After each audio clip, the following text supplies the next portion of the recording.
Oi pessoal, tudo bem com vocês? Você já leu o livro de Daniel? Compreendeu? Vamos estudar um pouquinho sobre este livro, um livro apocalíptico de grandes revelações de Deus para este profeta. Mas antes de qualquer coisa, antes de nós começarmos, eu queria pedir para você clicar lá no dedinho, né? Dar o seu joinha lá pra gente. Se você não é inscrito, tá vendo esse vídeo, conhecendo o nosso canal pela primeira vez, se inscreva, aperta o sininho para você ser avisado toda vez que eu colocar um vídeo, ok? Se gostar e achar que vale a pena, compartilhe com alguém, abençoe alguém, ok? Em nome de Jesus. Bom, vamos dar início então ao estudo desse livro. Nós demos uma pinceladinha no vídeo passado, falando a respeito do profeta, do livro, né? E então, só para lembrarmos que Daniel era muito jovem, né, quando ele foi levado cativo, né, preso como escravo para a Babilônia. Ele, e juntamente com seus 3 amigos, Sadraque, Mesaque e Abednego, ou Misael, Ananias e Azarias, né, foram levados para a Babilônia, mas foram levados para a corte de Nabucodonosor, para o palácio, porque eles eram de famílias nobres, eles eram com certeza estudados, eram jovens ali de uma linhagem melhor do que os outros, deveriam ter mais conhecimento das coisas e eram tidos como sábios, então eles foram levados ali. E é interessante notar que eles eram muito jovens mesmo, e isso é muito assim bonito de ver, a questão da idade deles. E nós vemos que Daniel permaneceu durante todos os anos lá na Babilônia, e ele mesmo na condição de estar dentro do palácio, já ali no primeiro capítulo ele já se destaca quando ali os servos do rei oferecem os alimentos para eles, e ele então se recusa a comer aqueles alimentos que eram servidos para os nobres ali, né, para eles e os seus amigos, e eles então já recusam. E ali o chefe dos eunucos, né, fala assim para ele: mas o rei pode ficar bravo, pode achar que a aparência de vocês está ruim, pior, porque não estão se alimentando com os alimentos do rei.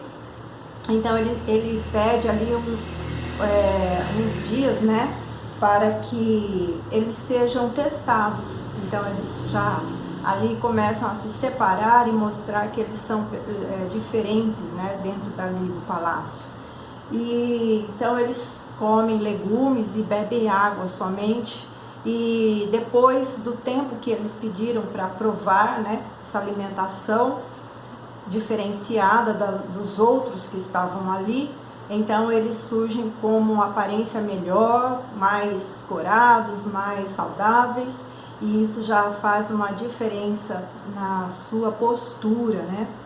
No capítulo 1 diz assim: ora, a estes 4 jovens Deus deu conhecimento e a inteligência em toda cultura e sabedoria, mas a Daniel deu inteligência de todas as visões e sonhos. Então, ele se diferenciava por ser uma pessoa escolhida por Deus. Nós vamos ver em todo o livro que Daniel servia a esse Deus fielmente, mesmo sendo jovem. E ao longo dos anos que ele passou na Babilônia, ele não mudou, ele permaneceu na sua postura de servir a Deus. Ele orava conforme os costumes do seu povo, do judeu, de orar voltado para o templo. Ele se destacava em tudo que ele fazia ali, como nós vamos na sequência aqui ver no capítulo 2, o sonho de Nabucodonosor. Ele se destacava, e nós vamos ver ali na frente que por causa disso ele causou inveja dos outros sábios, dos outros sátrapas, né, que eram chamados, e tanto é que depois fizeram uma cilada para ele, porque ele não abriu mão de orar a Deus, ele não abriu mão de buscar ao Senhor, independente do decreto do rei, e ali montaram uma emboscada para ele, para que ele fosse então, mediante o decreto do rei, jogado na cova dos leões. Mas aí está um pouquinho mais para frente, estou adiantando aqui, apenas para dar a personalidade dele, o tipo de pessoa que ele era, fiel a Deus, aos costumes, às tradições do seu povo. Bom, então está no capítulo 1, está contando a história da chegada deles, né, nesse reino novo, que eles tinham sabedoria, e os primeiros capítulos, até o capítulo 2, 3, 4, 5 e 6, então é a história, a narrativa dos acontecimentos ali na vida deles.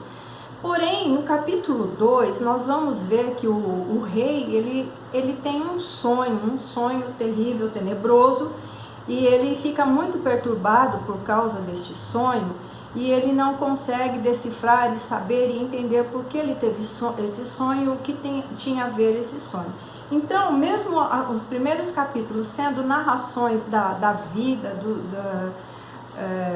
eles estarem ali na Babilônia, este capítulo 2 vai trazer para nós, este sonho de Nabucodonosor vai trazer para nós um ensinamento, algo que tem a ver conosco até os dias de hoje. Vai trazer uma profecia, uma palavra profética, que não só dizia ao rei, não só dizia respeito ao rei, mas também diz respeito a todas as gerações que vieram desde lá até chegar nos nossos dias. Então vejamos ali no capítulo 2, o rei sonha, fica perturbado durante a noite, né, e não consegue entender. Então ele chama ali os seus servos e manda chamar os sábios dele lá, que estão tudo servindo ali no seu palácio. Provavelmente tinham outros jovens ou outras pessoas também que foram levados lá para servir, para ser os seus sábios, para falar das coisas, interpretar e mostrar o conhecimento de todas as coisas. E aí ele chamou e eles então estiveram dentro dele, né, diante dele. Aí ele fala assim: bom, eu quero que vocês interpretem o meu sonho, mas eu quero que vocês digam o meu sonho. Ou seja, ele não falou que sonho ele teve, ele não descreveu para aqueles sábios os seus sonhos, o seu sonho. E ele falou: eu quero que vocês me interpretem, porque esse sonho me tirou o sono, me causou espanto, me deixou muito intrigado. E os colocou ali numa situação difícil, né? No versículo 10, eles dizem assim: responderam os caldeus na presença do rei e disseram: não há mortal sobre a terra que possa revelar o que o rei exige, pois jamais houve rei, por grande e poderoso que tivesse sido, que exigisse semelhante coisa de algum mago, encantador ou caldeu. Então eles falam assim: por mais poder que o Senhor tem, ó rei, nenhum tão poderoso quanto o Senhor não pediu tal coisa, né? Que a gente, além de decifrar o sonho, ainda tenha que falar o que o Senhor sonhou. A coisa que o rei exige é difícil, e ninguém há que a possa revelar diante do rei, senão os deuses, e estes não moram com os homens. Essa é a resposta que eles deram ao rei, porque na verdade eles poderiam ter alguma sabedoria humana, né, na ciência, na cultura deles ali, nos deuses deles, porque eles serviam a outros deuses, mas nas coisas, nos mistérios do Deus vivo, do Deus verdadeiro, eles não poderiam responder, né? Então o rei muito se irou e enfureceu, e ordenou que matassem a todos os sábios da Babilônia. Ou seja, neste momento aí, Daniel não foi chamado para estar entre estes sábios, mas ele era tido sim ali no palácio como um dos sábios, um das pessoas que estavam ali, que eram conhecedores da ciência, eram estudiosos, ok? Mas ele não estava ali. Então foram buscar a ele e aos seus companheiros para que eles fossem mortos, porque o rei falou: já que ninguém decifrou, falou meu sonho, nem decifrou, então que todos vão morrer, ninguém é digno de viver, né? Foi a sentença do rei. Porque aí quando foram a Daniel contar, Daniel falou: mas por que é tão severo o mandado do rei? E aí Arioque, né, que era o eunuco do rei, o que servia ali na presença do rei, explicou o caso, contou a história para o Daniel. Então Daniel foi para, no versículo 17 diz assim: então Daniel foi para casa e fez saber o caso a Ananias, Misael e Azarias, que eram seus companheiros. Veja bem, olha que coisa, que lição bonita que nós aprendemos aqui, né? Quanto eles eram unidos. E ali naquele momento, Daniel então pediu que os seus amigos intercedessem, orassem e buscassem a Deus para que o Senhor desse uma resposta para eles, né? E pediu para que pedissem misericórdia ao Deus do céu sobre este mistério, a fim de que Daniel e seus companheiros não perecessem com o resto dos sábios da Babilônia. Então foi revelado o mistério a Daniel numa visão da noite, e Daniel bendisse o Deus do céu. E aí ele engrandece o nome de Deus. No versículo 20 ele diz assim: disse Daniel: seja bendito o nome de Deus de eternidade a eternidade, porque dele é a sabedoria e o poder. É ele quem muda o tempo e as estações, remove reis e estabelece reis. Ele dá sabedoria aos sábios e entendimento aos inteligentes. Ele revela o profundo e o escondido, e conhece o que está em trevas, e com ele mora a luz. Maravilhosa, poderosa esta palavra, designando o Deus que ele crê e que é o mesmo Deus que nós cremos. Ele que estabelece reis, ele que sustenta todas as coisas, com ele está o que é profundo e o escondido. Então, o mesmo Deus que é o Deus de Daniel é o Deus que nós cremos hoje também. E nós não precisamos ficar ansiosos, nem perturbados, nem preocupados com as ameaças do mal que está nos nossos dias. Porque o Senhor, assim como cuidou de Daniel e de seus amigos que serviam, que eram fiel a Ele, o Senhor vai cuidar do seu povo, da sua igreja hoje, que é fiel, que confia nele e que serve, que espera nele.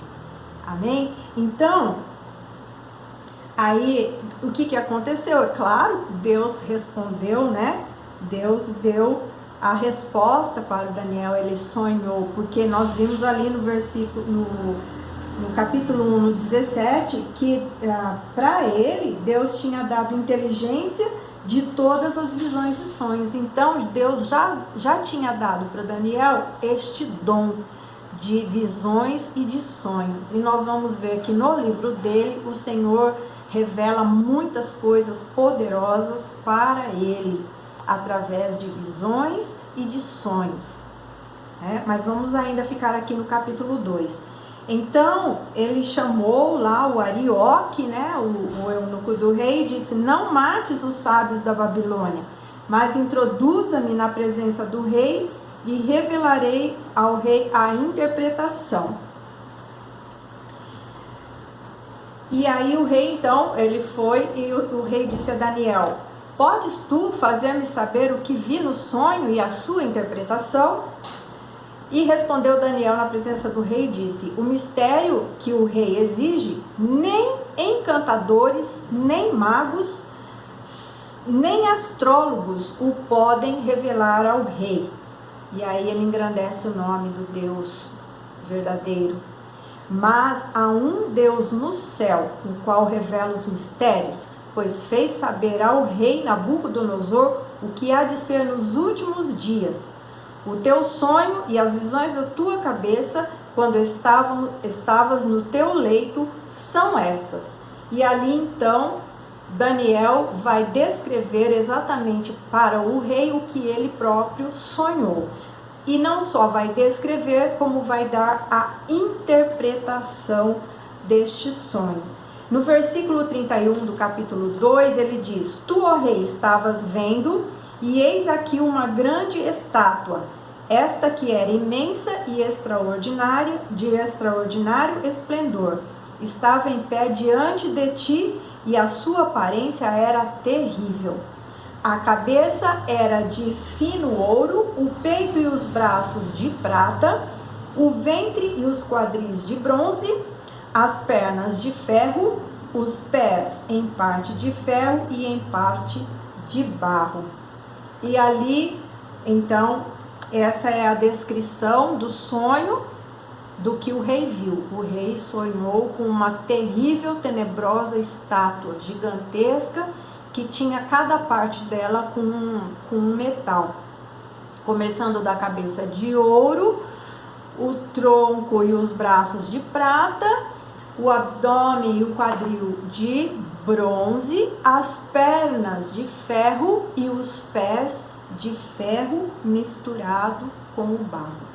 E ali então Daniel vai dar a interpretação agora, é a segunda parte da exigência do rei para ele, dar a interpretação desse sonho. Então lá no versículo 34 ele diz assim: quando estavas olhando, continuando o sonho, né? Ele viu a estátua e no versículo 34 ele diz assim, 34 e 35. Quando estavas olhando, ou seja, vendo essa estátua, uma pedra foi cortada sem auxílio de mãos, feriu a estátua nos pés de ferro e de barro e os esmiuçou.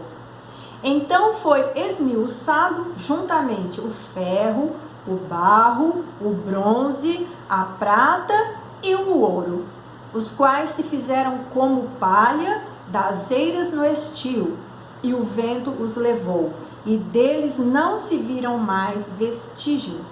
Mas a pedra que feriu a estátua se tornou em grande montanha que encheu toda a terra. Foca nesta palavra, neste versículo aqui, porque nós vamos falar nele já já. Então, Daniel continuou falando para o rei: Rei, tu és a cabeça de ouro. Então, essa estátua, o que ele estava querendo dizer? Essas divisões de metais significa períodos da história a partir daquele da dinastia dele, né? A partir daquele tempo dele em diante, dali para frente. Deus mostrou então essa estátua e ele disse para o rei: você, ó rei, é a cabeça de ouro, ou seja, um reino grande, poderoso, majestoso, que domina agora, está dominando. Mas vai chegar um tempo que o seu reino vai ser dominado e vai ser tomado e vai ser substituído por um outro reino também poderoso, porém vai ser um reino um pouco menos poderoso, um reino que simbolizado então pelos braços e pelo peito de prata. Este reino também depois vai ser sucedido por um outro também poderoso, mas talvez não tão grande como o dele, que vai ser o ventre e os quadris, que vai ser um outro período da história lá na frente, que vai ser o de bronze. Então, o de ouro é o Império Babilônico. O de prata é o império que tomou o babilônico, ainda quando Daniel estava no cativeiro, tomou este reino e tomou posse dele e passou então a reinar sobre o reino babilônico, que é o reinado dos medo-persas, através do rei Ciro, que passou então a governar depois da morte do Nabucodonosor, ok? Depois o seu neto, Belsazar, tomou posse do seu reino. Teve também um período ali que a gente vai ver lá nas crônicas, no livro de Reis, do seu genro, né, Nabonido, que tomou ali, mas era tudo perseguição ali, era tudo domínio ali, um querendo engolir o outro, como vamos dizer, no popular, né? Enfim, até que Belsazar tomou o reinado depois da sua morte, e Belsazar foi terrível. Então nós vamos ver no capítulo seguinte, aí só ficando aqui na sequência para a gente não se perder. Então Daniel vai explicando. Eu dei essa interrompida, estiquei um pouco, mas vamos voltar aqui. Então o ouro está ali, Belsazar, o neto dele, estava reinando quando ele foi morto pela invasão dos medos persas. Hoje em dia, para você ter a noção de quem seriam os medos persas, são as pessoas do Irã, aquela região da Palestina, Irã, Iraque, toda esta região em torno, são os medo-persas. Sempre foram pessoas poderosas e de batalhas, ok? Aí Dario foi um rei, um governante que não foi ruim para o povo judeu. Ele pegou esse povo cativo lá, e ele foi o que nós vamos ver na história, o que promoveu a volta dos judeus para a sua terra, para reconstruir Jerusalém. É o que promoveu tudo que eles precisavam para voltar, para construir os muros, mas isso é outra história. E Daniel também serviu a este rei, foi fiel a este rei. Tanto é que quando Daniel foi lançado na cova dos leões, que está aqui, vamos ver aqui, no capítulo 6, já é o rei Dario. Então nós vamos ver que as histórias, ela não tem uma sequência cronológica aqui no livro, ok? Então vamos seguindo aqui. Depois desse reinado, que vai ser muito lá na frente, virá então o domínio dos gregos, que é o abdômen e o quadril de bronze. Depois, isso tudo, muitos e muitos e muitos anos lá na frente, e depois viria então as pernas de ferro, que corresponde ao reinado de Roma, dos romanos, ok? E este é o reinado que subsistia, que dominava quando Jesus nasceu. Era o reinado de Roma, cruel, mau, tirano. Por isso que os judeus estavam ali sob esse domínio, por isso que eles queriam alguém para libertá-los deste império tirano, cruel, ok?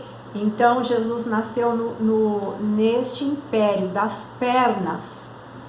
E aí a estátua tem também os pés, o que corresponde a esta época dos pés? Exatamente ao período em que nós estamos vivendo desta estátua. Nós estamos vivendo ao período dos pés dessa estátua, que diz que os seus pés e os seus artelhos, os dedos ali, são uma parte de ferro, mas misturado com o barro. Porém, nós sabemos que o ferro e o barro não se misturam. Ferro é um metal e barro não tem nada a ver com ferro. E se você colocar os dois juntos, não dão liga. Mas, por isso, nós estamos vivendo nesse tempo.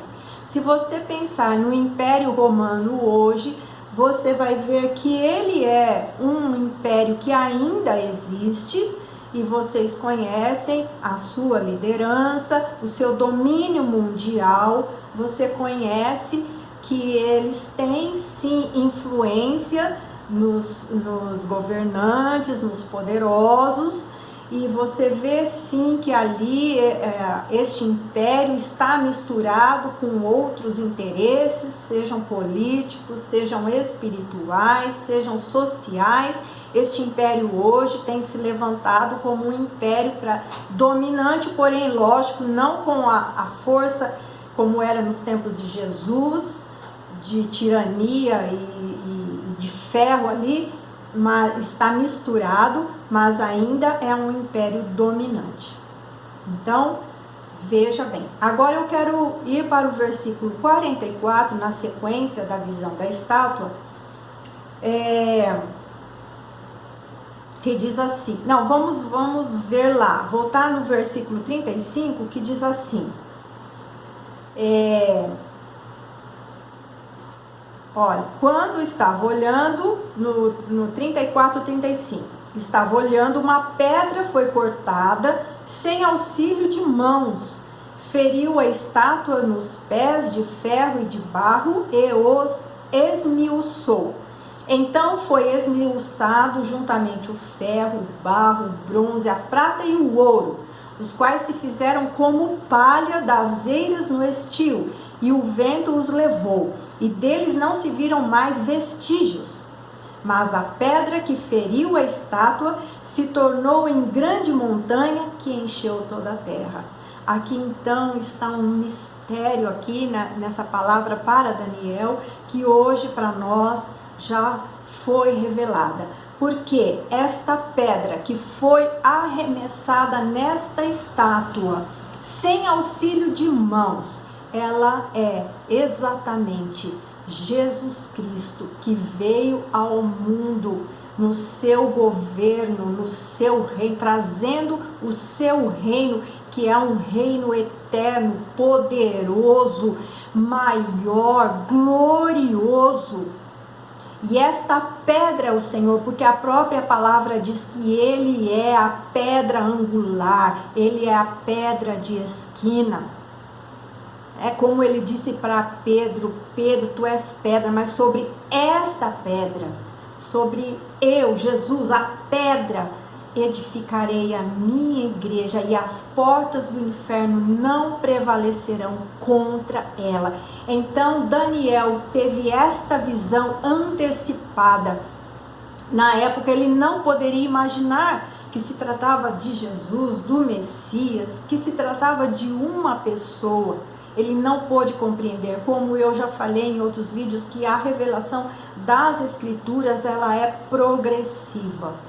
Então, o que não era compreendido nesse tempo, nem por ele, foi compreendido através dos séculos. E quando Jesus, então, veio a este mundo, aí vamos ver aqui, a pedra que feriu a estátua, ou seja, ele é aquele que vai ferir essa estátua, ou seja, ele vai esmiuçar todos estes reinos.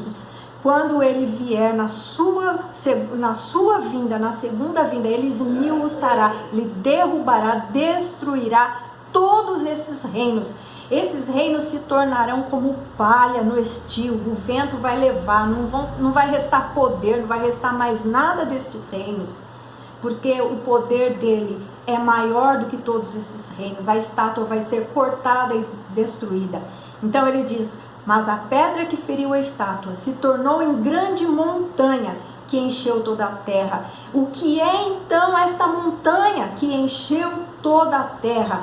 É o reino de Deus na terra, estabelecido por Jesus, o qual encheu toda a terra. Esta montanha é o qual nós fazemos parte hoje, estamos por toda a terra. vivendo no reino. Nós fazemos parte do reino de Jesus. Nós fazemos parte deste reino que é uma grande montanha que tomou conta de toda a terra. No versículo 44 do capítulo 2 ainda diz assim: mas nos dias destes reis, ó Deus do céu, o Deus do céu suscitará um reino que não será jamais destruído. Este reino não passará a outro povo, esmiuçará e consumirá todos esses reinos, mas ele mesmo subsistirá para sempre. Está perto de cair por terra todos os reinos deste mundo, como diz em Apocalipse, os reinos da terra se prostrarão e adorarão ao Senhor. Todos os reis da terra vão se prostrar e vão adorar o Senhor Jesus. E vão dizer: bendito é o Senhor. Vão ter que dar glória, vão ter que se dobrar diante do Rei dos Reis. A pedra que vai esmiuçar todos os outros reinos, todos aqueles que foram poderosos, mas não serão mais nada diante da glória do Senhor. Vou encerrar esse vídeo aqui em nome de Jesus. Deus te abençoe.